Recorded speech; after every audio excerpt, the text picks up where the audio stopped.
Welcome to Peter and Phil's Courageous Conversations, a podcast addressing race relations and social issues in hopes that you'll be inspired to do the same. Now, let's begin our conversation with your hosts, Dr. Peter Weinstein and Dr. Philip Nelson.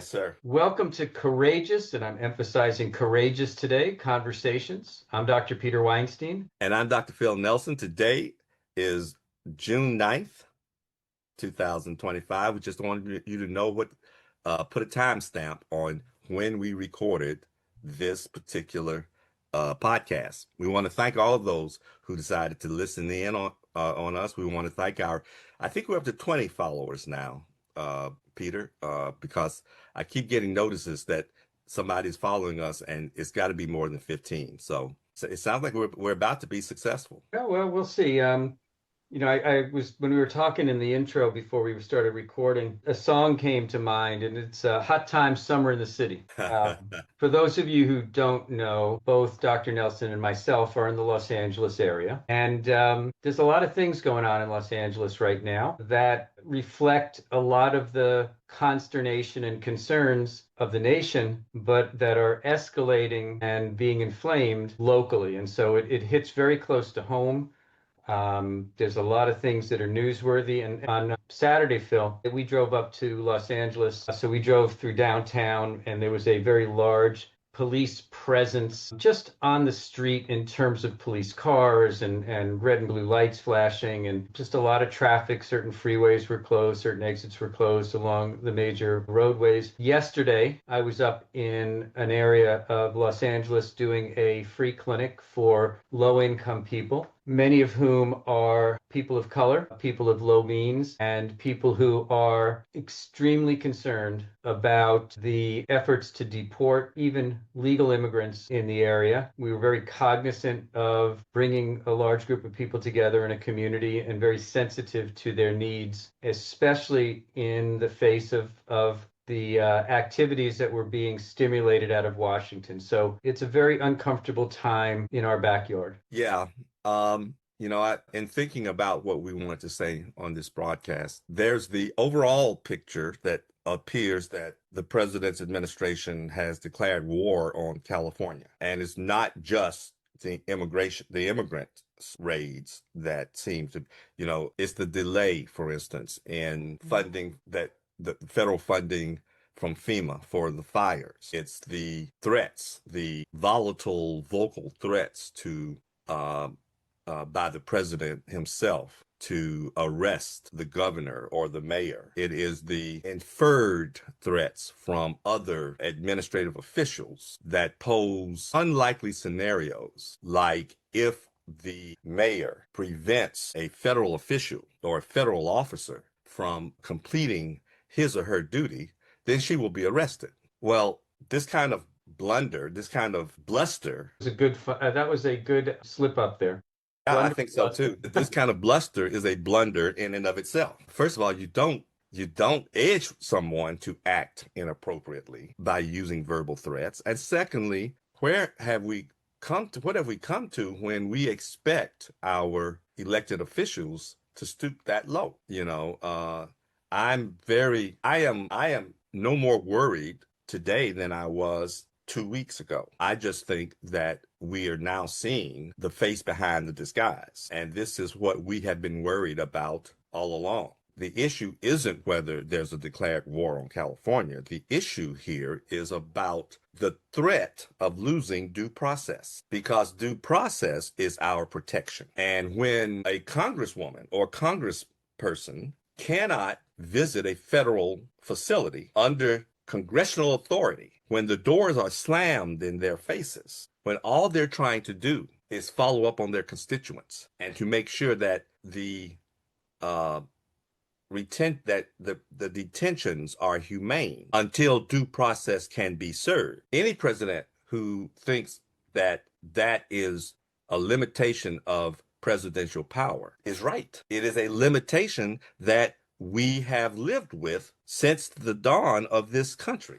It's interesting. I hadn't thought about that issue as much as I was just the issue of bringing federal troops and even the threat of using the Marines in Camp Pendleton into a local constituency. And just reading some of the articles that indicated the last time that the president themselves, with not under the request of a mayor or governor, used the acts in the Constitution to send federal troops in was during the 60s in Arkansas. I think it was when Brown school just allowed the blacks to start attending public schools. That was the last time that a president utilized federal troops to ensure the security of a process. And I mean, were there disagreements going on in Los Angeles between ICE and locals?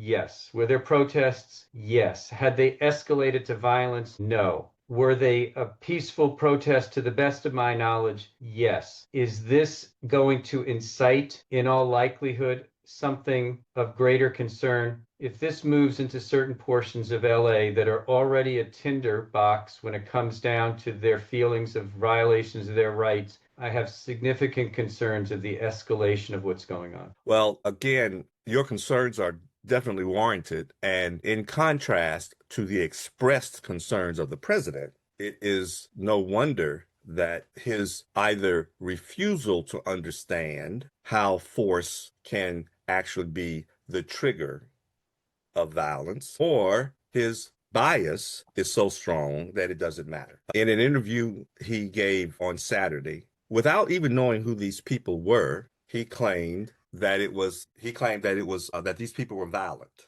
And this was before there was any violence. And due process. 2 words. Have we clearly defined what due process is? And if we did, do we really have an understanding of it? I think of due process as the process of giving me an opportunity to protect myself if I'm innocent, and for the system to prove my guilt. It's basically using evidence to make decisions, as opposed to some sort of subjective thought or opinion. So help me out, Phil. What is there a legal definition of due process that is understandable by us lay non-JD people? So in simple terms, due process of law means that the government must follow fair procedures and laws when dealing with citizens, ensuring a fair and legal process for everyone.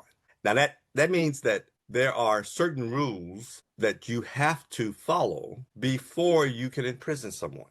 The first rule is the person must know what law he or she has broken first. There must be a charge. Go ahead, I'm sorry. And then there must be an opportunity for that citizen or that visitor or anyone who's on U.S. soil to be able to respond to that charge. And due process includes the process of informing a person that they are suspected of breaking the law and providing that person an opportunity to defend themselves before they are incarcerated. So that's interesting. You said something specifically, and I just want to clarify that due process applies not only to U.S. citizens, but to any individual on U.S. soil. Is that a fair assessment of what you said? That is a fair assessment of what I said. All right. So if somebody were here as a visitor, if somebody were here legally, then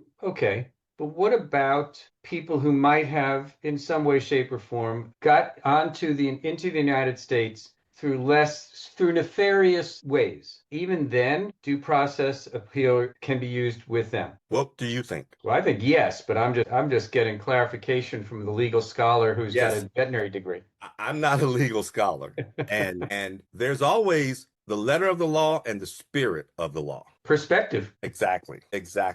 And people tend to try to differentiate the presence of an individual by citizenship and say that these are only American citizens' rights when these are actually human rights. And in the spirit of the law was passed so that we are more likely to free a guilty person than imprison an innocent one. That is the sole crux of all of these laws. But when you assume a person is guilty and then treat them that way without regards to the don't wouldn't if you're if you had a relative come from Israel and was pulled over for speeding on the 101. And if the policeman, who isn't an ICE agent, decides you're not from here, therefore I get to treat you any way I want, I think you are a spy. I'm going to arrest you first until I find out. If you think that is the American way, then we've grown up in two different Americas. Well, we did grow up in two different Americas, because I would suggest that due process in the Northeast was different than due process in the South during the 60s.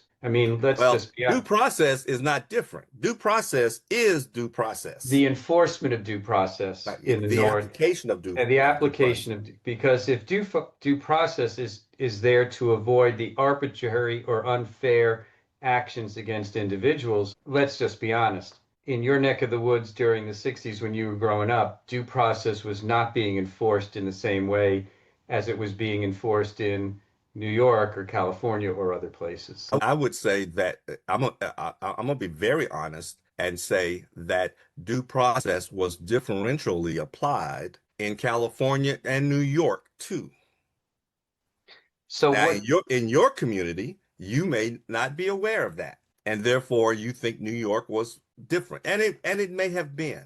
I wasn't raised in New York, but I do know I have relatives in New York who have the same complaints that I had. So what theoretically should be somewhat black and white, how is that for a segue? Theoretically black and white really is black and white, substantially gray. It really is black and white. Theoretically, but not in application. It should be and it has been in application. This has been the first time in my lifetime that I have seen wholesale rebuttal of due process. And it fits the psychological threats. It is being to drop due process, to ignore due process, allows for a more effective threat to be made of the potential abuse of power. When I watch those, let's be very clear here. You inferred to this earlier, and that is that the federal commissioning of the National Guard and the arrival of the National Guard during peaceful protests was a threat. And I'm not aware of hardly any protests that began peacefully that didn't eventually become violent in recent years, including January 6th. And yet I don't remember the president federalizing the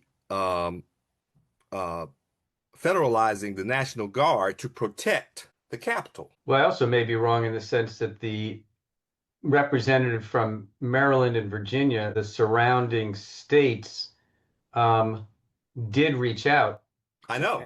And seek assistance. But my point is the president did this on his own. He could have done this on January 6th too.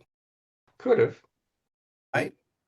And now he's using the word insurrection. And he's calling these protesters and these criminals insurrectionists so that he can develop an argument to use the Insurrection Act. Now, if anybody ought to know, one would think, based on January 6th, he knows what an insurrectionist is. But he doesn't use that word for those people who literally attacked the federal government. The Insurrection Act is supposed to be protecting attacks against the government. Can I just say one thing before we get more into the Insurrection Act? There may be people who question the statement about due process and non-citizens. The Due Process Clause found in both the 5th and 14th Amendments guarantees fair legal treatment to all persons regardless of their citizenship status or immigration status, ! Drop mic. So those of you who think that Phil and I are making things up, no, most of the time we do our due diligence and look up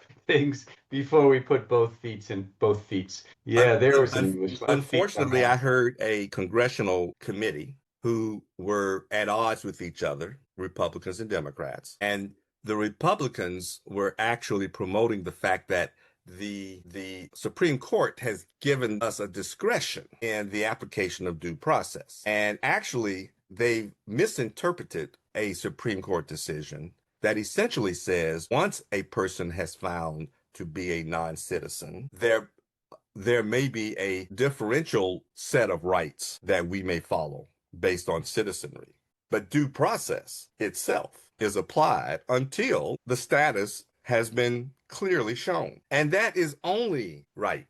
If you go in and say, are you Julio Chavez? And I say no, but I get arrested anyway because I don't have my driver's license on me and I look like that person, there should be due process in order for me not to have to spend the night in a detention center. And I should be able to see my lawyer or my congressperson who's right outside the door that you just slammed. So if this isn't a wake-up call to all of us, then I guess we're going to hide in our gated communities and say, he'll never do that to me. If somebody can raid a Lowe's or Home Depot, somebody can also raid your house if you happen to have an undocumented immigrant cleaning your house with the same brutal force that they did there. And more importantly, if you don't care, it's one thing to make sure that people are legally here. It's another when you totally ignore the consequences of separating a family. I think it's important as we kind of wrap up and look at the future that we understand that the democracy we call the United States, because of due process, which goes back to the Magna Carta, by the way, which is where a lot of our laws came from, in those situations outside of the United States where due process was ignored, it was used to torture people. It was used against political opponents. It was used to kidnap people who were against the governments and foreign nationals. And it's very commonly ignored in those countries where the leadership doesn't want to be called into question. Well, for those who didn't know, the reason the 14th Amendment includes due process is because when the Fifth Amendment was passed, African Americans were not included. Not even 2/3 of you. Not even 2/3 of us could get due process. I chuckle, but that's not funny.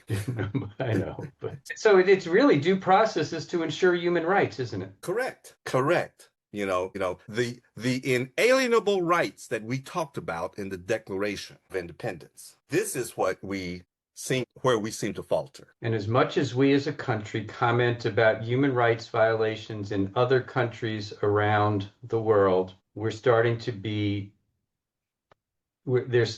evidence of our failure to recognize human rights in our own country. For those of you who can't hear Phil's head nodding, he was nodding to my comment. Well, I was nodding because that was just another way of you saying that I'm not sure we're going backwards. I keep saying we're going backwards, Phil, and you keep saying we're not. But maybe actually what I have been saying is that the road of progress is not straight. It is not a linear march in one direction. As long as the net direction is toward the North Star. Let's wrap with the North Star concept that we can't forget the why, the reason that the United States has been in existence for 250 years next year, 249 years, since 1776. We're going to try to celebrate our 250th anniversary next year, aren't we? Yes, and yet we are youngsters compared to other imperialistic countries. Correct. And it's not, I agree with you, let's not forget the why. But the why is not the existence for 250 years is not what matters. What matters is, why was this country considered the greatest country? And it's because it was spawned by people who were discriminated against. The Pilgrims came over here for religious freedom. The colonialists established this country because they were being taxed without representation, which I think is the application of the tariffs that's being proposed is the same thing. If our why was freedom of religion, freedom from tariffs, freedom from a monarchy, and trying to create a more, quote unquote, more perfect union, which I believe comes from the Declaration of Independence. Let's not forget that. Let's not forget that every person except the Native Americans in the United States, the indigenous people, is an immigrant. Why, our country's why, is freedom from discrimination. And there are a lot of sectors of discrimination that we can raise. And we all fall into that bailiwick, even the white male. But we must remember the why to understand how to get out of this quagmire. So I just want to remind people that we get more through conversation than we will ever get through violence. And so as the challenges arise around us, no matter where you may be listening to this, engage in the conversation, listen to both sides, but just be a part of the courageous conversations, because that's how we can find solutions. That's how we can find and start to bring the gap that's been there, this different partition of the country together. So I really can't emphasize enough the importance of these types of conversations. Phil, bring it home. And yet, do not give up your right to protest. Do not yield your right to express your opinion. Just be willing to listen to others. And at some point, a fight may be necessary. That doesn't necessarily mean violence. But I encourage all of us to stand up for what is right. I encourage all of us to stand up for the original principles that make this country great. And just because I can spout words from the Constitution doesn't mean I've twisted the meaning. Find your own meaning. Find your own higher purpose. Thank you for listening. Peter, I think it's peanut butter and jelly time. I think so too. Nicole, thank you for making peanut butter and jelly. Catch you next time.